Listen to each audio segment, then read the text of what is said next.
All right, so it's almost, it's 11:30 or something. I don't even know. But anyway, it's hot. The heat index is over 110 already, and pushing 95, 98 degrees. And this batch of birds is going to processing tomorrow.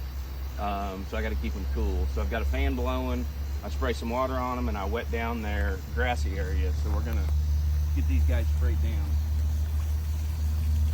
The older the birds are, the more feathers they have, the hotter they get. So and these guys sometimes like to get sprayed down.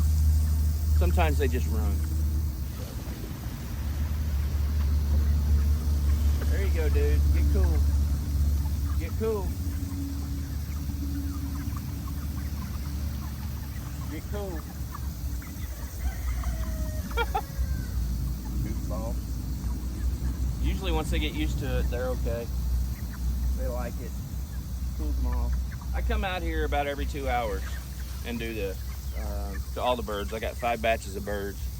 The young ones I don't do it to, the youngest ones, but the other 2 or other, 4 out of 5 batches I do this with. So takes a little bit, but it keeps them cool and keeps them alive.